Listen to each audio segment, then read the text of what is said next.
We now run feeding programs throughout the slums for families in need. We help children go to school and have access to education. We do lots of child protection work, so we rescue children from difficult situations of abuse or neglect.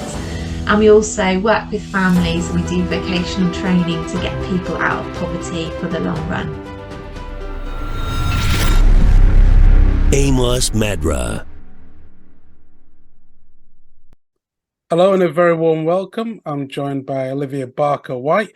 Olivia, a warm welcome to you from Kids Club Kampala. Thank you so much for joining us. Olivia, warm welcome. Tell us a bit about yourself and Kids Club Kampala. Thank you very much for having me. It's great to be here. Yes, so my name's Olivia and I'm one of the co-founders of Kids Club Kampala. I a little bit about myself. I'm from the UK. I'm based in the UK. I'm actually based in Birmingham, and I'm a mum of two little ones, and I am the UK CEO of Kids Club Kampala. So this is my full-time job. I was involved with founding the charity 15 years ago now. So I first went to Uganda in 2007. And I first went on a gap year volunteering project. So when I finished school, some of my friends were going off to university, but I wanted to do something to make a difference. And I felt called to go to Uganda. So I went there. As I said, when I just finished school, so you can probably work out how old I am. I was 18 then, 15 years ago. And whilst I was in Uganda, the program that I went with was okay, but I didn't have loads of things to be doing. And I was working in a school, and in Uganda, school's not free, and it was quite a nice school, and couldn't help but thinking, what about those children that don't have access to education?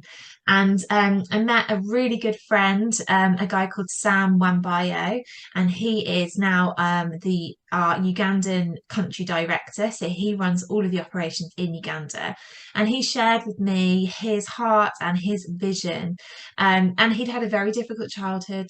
He'd been brought up by different family members at different points, been passed around through various different family members, and had spent time growing up in the slums in Kampala. And his heart and his vision was for children who were going through similar situations to not feel alone, to feel loved, to feel cared for, and to have hope. And he, despite his difficult start in life, he had, through his miraculous interventions, been able to put himself through school. And he's really passionate also about children getting an education and getting out of poverty. So Sam invited myself and some friends into the slum communities in Kampala for the first time. And nothing quite prepared me for what we experienced there. Seeing the poverty and seeing what the children were experiencing was really heartbreaking and hard to see, but just felt called to do something. And so along with Sam and some other really good Ugandan friends, we started going into the slums and playing games with the children and kicking a football around and giving out sweets and just doing silly things, allowing children to have a childhood, to enjoy themselves away from those stresses of their everyday lives. And that's sort of how Kids Club started. So we started, hence our name, Kids Club Kampala. We started going into the slums and running these kids clubs for hundreds of children at a time, just letting them have fun and have a little bit of joy and a little bit of hope in their lives. I then went back to the UK, and I spent about a year trying to find organisations or churches or groups who were working in Uganda who would be interested in supporting these children. And certainly at the time, it's changing a little bit now, but certainly at the time, there's a lot of social stigma around slum communities, and found that big aid agencies and other NGOs were quite reluctant to work in these communities. And so, long story short, basically felt, well, if there's no one doing anything, then we'll probably have to actually do something. And doing these kids clubs is great fun, but actually children need more support. They need food, they need the opportunity to go to school, they need the opportunity to get out of poverty for the long run. So we started a charity and we registered as an NGO in Uganda. And also, we register as a charity in the UK. So I head up the UK arm, which is mainly fundraising, but also travel to Uganda fairly regularly. And then Sam, who, as I said, is the real visionary, and he was the one who initially kind of invited us into these communities. Sam heads up our team in Uganda. So we've actually got 40 staff in Uganda who run our programs. And we've grown from so much more than just kids clubs. They're still at the heart of what we do, but we now run feeding programs throughout the slums for families in need. We help children go to school and have access to education. We do lots of child protection work, so we rescue children from difficult situations of abuse or neglect. And we also work with families, and we do vocational training to get people out of poverty for the long run. So that's a bit of a whistle stop tour of who we are and what we do. But yes, that's Kids Club Kampala. Amazing, absolutely brilliant. And that stemmed from just a gap year trip to Uganda, not Yeah. knowing that your destiny and your future was in a country that you perhaps maybe didn't know too much of before 2007. Yes, I had no idea at all where this would take me or where this would end up. And yeah, I just thought it was just going to be a gap year volunteering project for a year. And I had plans of traveling the world and visiting lots of other countries over the last few years. But yeah, my heart is very much in Uganda. And it's been amazing actually to be part of something and see it grow over the years and to see lives change through that. I was actually just out there at the beginning of January, so just over a month ago, I was there. So I still travel out quite regularly. And yeah, it's actually been amazing to see all the transformation that's happened through the work of the charity. And what was it that attracted you to Uganda in the first place? So I'd always had a heart for vulnerable children. Growing up, I'd always sort of done volunteering with different children's things. I'm active within my church. I was always part of sort of doing children's ministry. So I was always passionate about vulnerable children. And I really wanted to help some of the most vulnerable. And I knew that, I wanted to go to a country where there's lots of poverty and where there's a real need. I didn't, particularly have my heart set on Uganda. That's just where I ended up sort of being sent. But I do believe that was kind of a divine intervention. And was obviously where I was meant to be, and have been, working there ever since. Yeah, and Kampala, as you said, there's a big difference when you compare it to some of the other regions like Gulu, where you'll have a lot of NGOs that maybe invest in those areas. Why do you think there is that gap? Why is there a difference? Why are NGOs more inclined to invest in rural areas versus maybe the capital like Kampala or perhaps other cities like Ginger or Entebbe? I think partly because it's difficult to measure progress in urban places because people tend to move. Often in the rural places, families will live in a village for generations. And so if an NGO starts a project, they can sort of see progress happening. In the city, particularly in the slums, they're quite transient communities. People will come to Kampala from rural places for migration and other reasons and end up living in a slum. And that's not necessarily their permanent home. They're not there forever. So it's sometimes harder to track progress. There's large populations of refugees as well. So there's often not one uniting culture or one uniting language even within the community. So it's hard for people to sometimes work there. Also, with the slums as well, technically they are illegal settlements, some of them. And so every now and again they can just get demolished. So lots of NGOs don't want to work there because they can be working on something and then suddenly that work, isn't able to happen because that community's no longer there. But I do really believe that that shouldn't be a reason to not help just because it's slightly harder to measure progress or it's more difficult. Also, there are often higher levels of crime and higher levels of social problems within urban areas, and I think that puts NGOs off. To be honest, I think it's quite similar to the UK. There's there's quite a lot of stigma around sort of urban poor in tower blocks, etc., for the same sort of social problems. But again, I don't think that that should be a reason to not support people in need. Yeah, absolutely agree with you. And when you look at some of these slum areas, they've been gentrified over the last few years. You look at places like Kamucha, where they're changing, and you've got more affluent neighborhoods in those places now. I mean, obviously, there's a big contrast between those who have and those who don't. Do you think that these gentrified areas are causing more harm, or could they do more by contributing towards those places?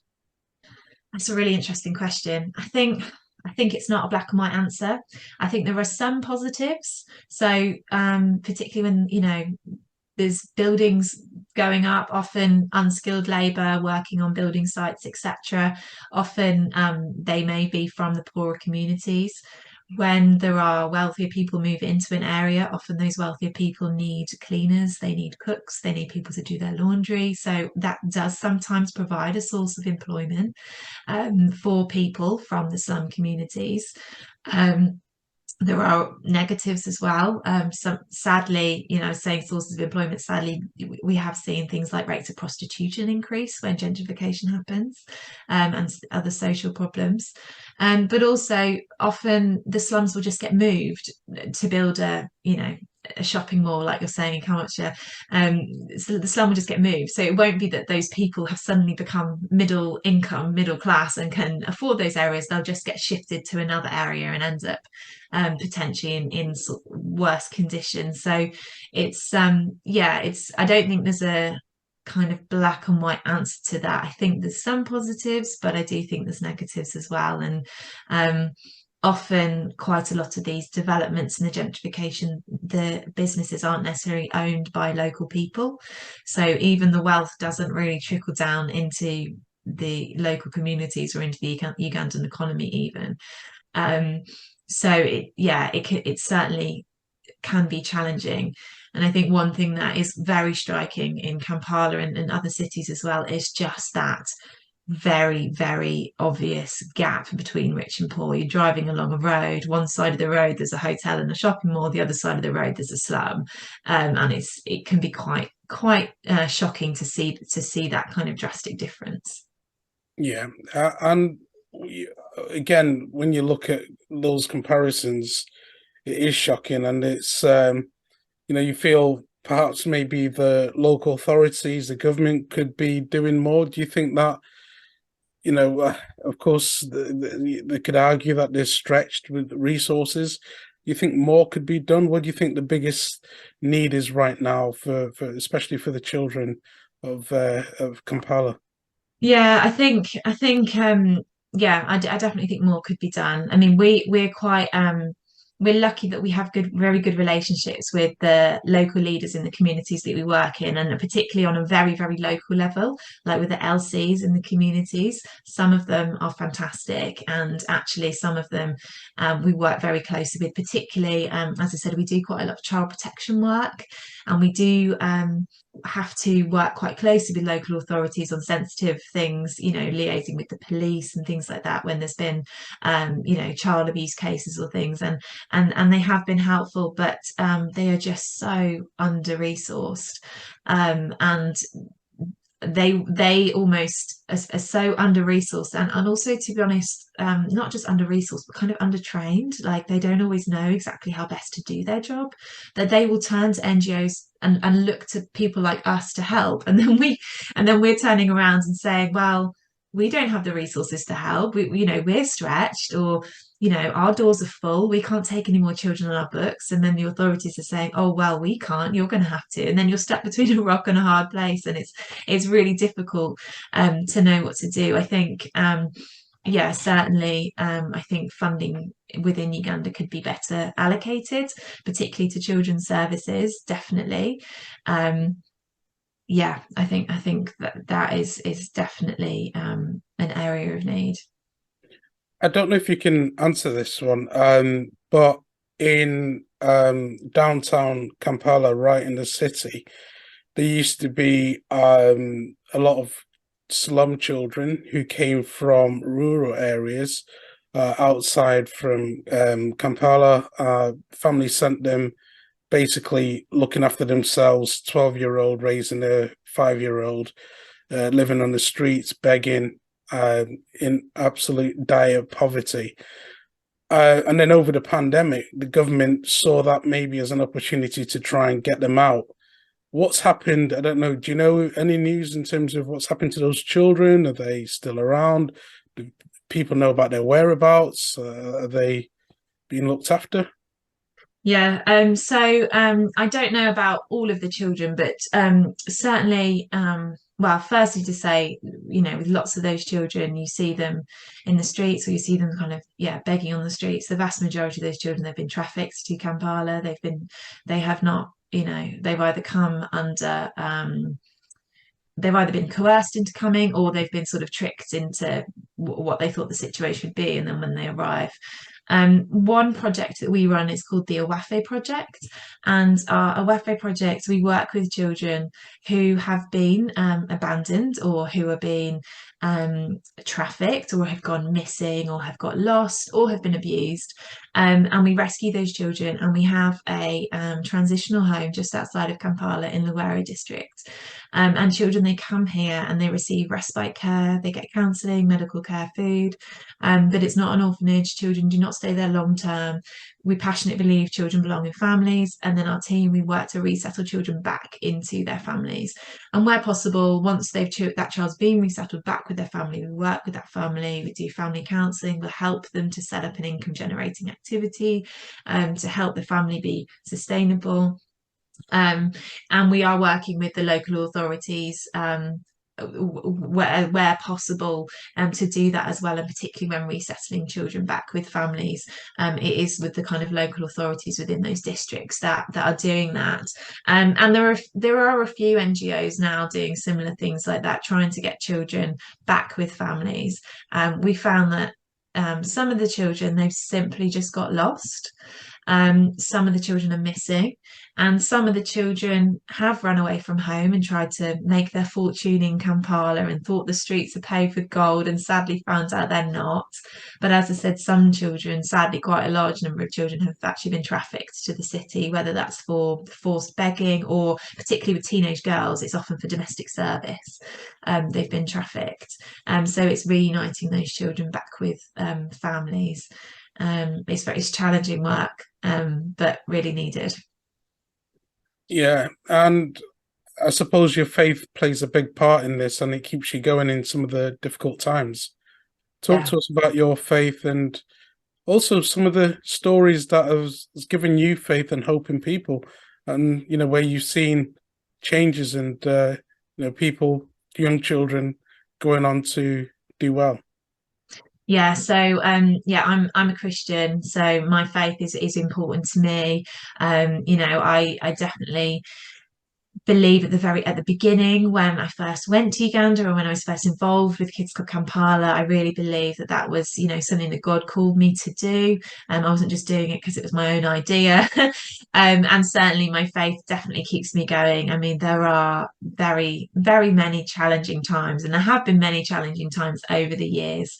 And it's definitely my faith that keeps me going. But also, as you said, it's not just my faith in God and my kind of belief that I'm doing what He's called me to do, but also it's those stories of seeing lives change that are really, really encouraging. One thing that we do is we support children to get educations, we support children to go to school, and there's been so many stories over the years. Of children whose lives have been completely changed. And when I was in Uganda last month, I actually caught up with quite a few children who'd recently graduated from our program. They'd finished school.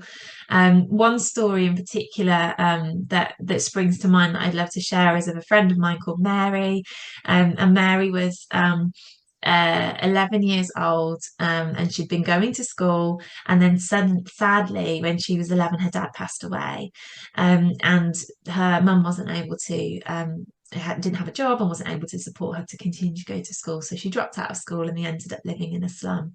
And they got connected to one of our kids clubs, and she used to come along and was very passionate about God and about learning about what we were doing and everything like that. And one day she came to us and said, "Oh, my family friend has kind of approached me and wants to help us with our situation and help me go to school, but he wants me to get married." And this family friend was quite old and she was 11.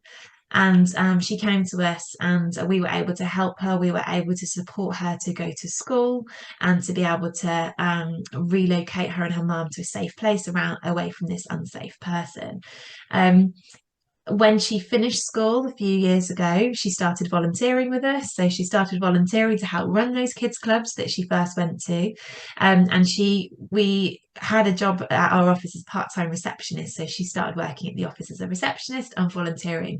And then in the evening, she was able to put herself through university from her receptionist job.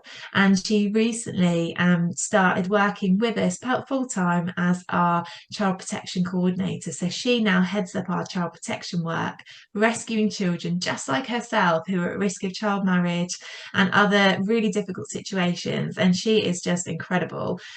And it's just an amazing testament to kind of see that we were able to help her, and also that her faith sustains her, but also the power of education. And now she is a role model in the communities for so many other children. So that's just one story that springs to mind. I literally have hundreds and hundreds. But yeah, it's really, really encouraging. What a remarkable story that is, Olivia. Thank you so much for sharing that with us. And, Mary's done an incredible job. And just to hear that transition, that journey, the commitment, and when you look back and you see from 2007 to this person that's, totally different, complete transformation. Yeah, Talk, definitely. talk to us about the discipline of sticking to this purpose, to this goal, to this dream, to this desire, to this need to help people, when you could quite easily have taken a different route. Yeah. Oh, it's definitely not been an easy route, and it's now my full-time job. But at the beginning, when we started, it was a very small volunteer-run project. I ran it in my spare time for a long time. I then ran it full-time, but didn't take any salary for again quite a long time. There's been so many times over the years where it's just felt really hard, or something really challenging has happened. Again, COVID was a difficult situation. It does just make you think, oh gosh, what am I doing? And particularly when, I look at friends and peers who've kind of chosen a more normal career path and, of course, have been able to, have different lifestyle choices. It does feel tough at times, but I think it's kind of, again, my faith in God definitely strengthens me. There's definitely been times where I've been like so close to giving up, and I've really felt God say, no, come on, you can do this, and remember what I called you to. And that's really encouraging. But also it is just, going back to Uganda. I try to get out there fairly regularly and just going there and being reminded of this is why I'm doing what I'm doing. Sometimes when I'm sitting in the UK in my office, well, not my office, working from home in the UK, and I'm just, I don't know, doing something quite boring and mundane, it does feel like, oh, what is this? But it's making sure I have that, regular connection with the children, with the communities, and hearing those stories like Mary's that I shared, it kind of reminds me, this is why I'm doing what I'm doing. This is what it's all for. And knowing that we are making a big difference. Incredible. Amen to that. Thank So, you. so tell us how we can connect with you, because I'm sure there'll be people listening to this, wanting to get involved and learn more about Kids Club Kampala as well. Yeah, definitely. So probably the best way to connect with us is through our website, which is just kidsclubkampala.org. You can find us on social media at Kids Club Kampala. And if you wanted to get in touch with me directly, my email is olivia@kidsclubkampala.org. We'd absolutely love to hear from people, to get in touch. We are an organisation that relies solely on the generosity of other people. So if people are able to support financially, it really does count and does go a long way. But equally, really value everybody's kind of encouragement and prayer support as well. So yeah, would love it when people get in touch, even if they just get in touch to say hi. It's still really encouraging. Olivia Barker White, thank you so much indeed. It's been an absolute pleasure speaking to you today, and the wonderful work you're doing for the children of Thank Kampala, you. for the children of Uganda. It's amazing indeed. Again, just for our audience to connect with you, could you just give us that website once more? Yes, it's www.kidsclubkampala with a K.org. Fantastic. Olivia, thank you so much for your time today. Thank you. Thanks so much for having me. If you want some amazing inspiration, check out the videos next to me, and I'll see you right there.